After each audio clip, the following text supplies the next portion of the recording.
Semua hal kalau mau dibilang musik bisa menjadi musik, cara kita memandangnya aja. Karya kita mencerminkan perjalanan kita sebagai seorang seniman. Harusnya dia berkembang mengikuti zaman. Yakinlah pada zaman.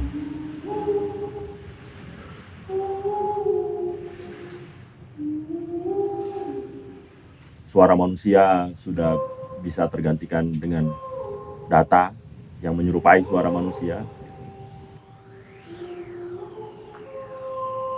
Data adalah bahasa program.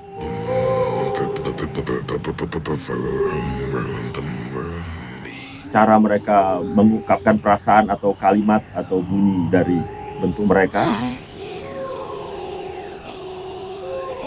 pastinya tidak akan bisa menyerupai suara yang dibuat oleh manusia atau suara yang lahir dari ekspresi manusia yang begitu kaya gitu, nuansa dan konteksnya dan pengalamannya yang paling utama ya. Tapi nuansa-nuansa lain itu pasti mereka akan terus cari tahu gimana sih manusia itu bisa kadang fales, terus falesnya tuh enak gitu, atau kadang suaranya kasar, suaranya ngepas, suaranya dimokin gitu, menarik, unik, kaya sekali gitu.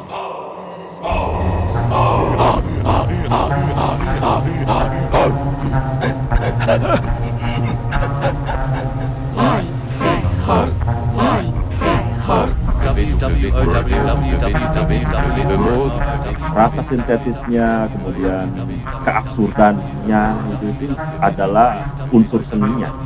Itu hanya unsur seninya. Nah, tugas saya hanya menciptakan unsur seni dari wacana tersebut. Karena kalau kita seperti yang tak jelasin tadi, bahasa itu luas banget.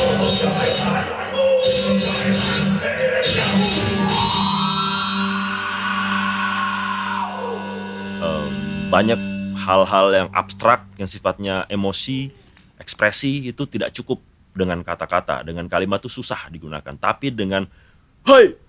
paham tuh maksudnya. Jadi proyek ini bukan membuat chatbot bisa bernyanyi merdu, tapi ya membuat wacana bahwa robot itu ingin menyerupai kita sebaik mungkin. Dan mereka tahu bahwa yang paling sulit itu adalah meniru rasa yang muncul dari suara manusia, apa namanya, sukacita dan trauma, ya kan, itu kaya banget.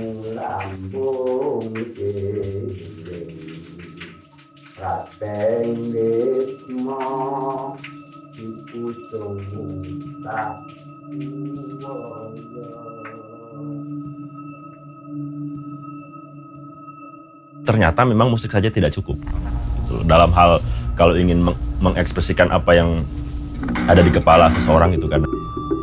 Jadi butuh suatu gagasan yang cukup besar sehingga tidak habis dieksplor. Makanya diciptakan aksara itu awalnya tahun 2011, aksara Sugrafi itu dalam yang terpatri di batu prasasti.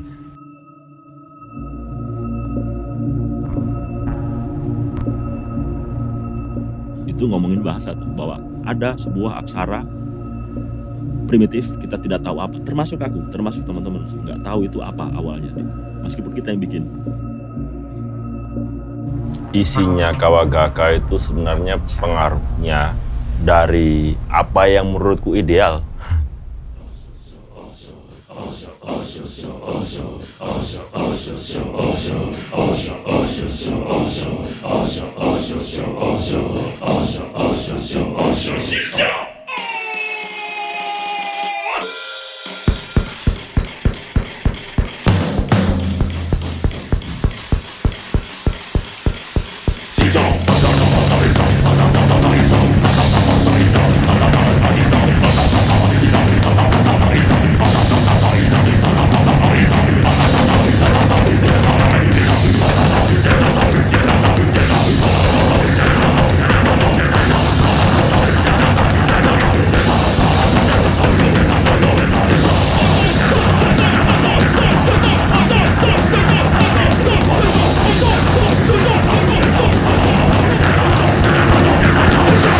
Bahasa ya halus, bahasa halus kalau ngomong ke orang yang lebih tua pakai bahasa yang berbeda, ya kan, untuk menunjukkan hormat sebenarnya.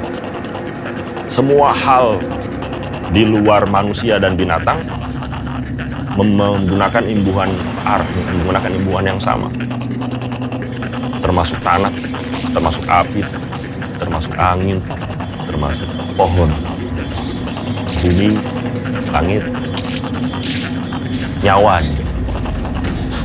dengan manusia dibedakan. Yang inspirasi ini bisa kita gali kalau kita mempelajarinya terus, kita akan dapat banyak inspirasi, dan itu akan menciptakan karya-karya yang beragam dan banyak, dan akan terus ada karena dia besar. Bagaimana sih sebuah aksara kemudian itu ternyata penting sekali untuk mengembangkan logika berpikir, cara kita berkomunikasi, berinteraksi, tapi kemudian itu membentuk kaum, kelompok, akhirnya menjadi peradaban yang kompleks gitu. Saya sebagai seniman membutuhkan itu.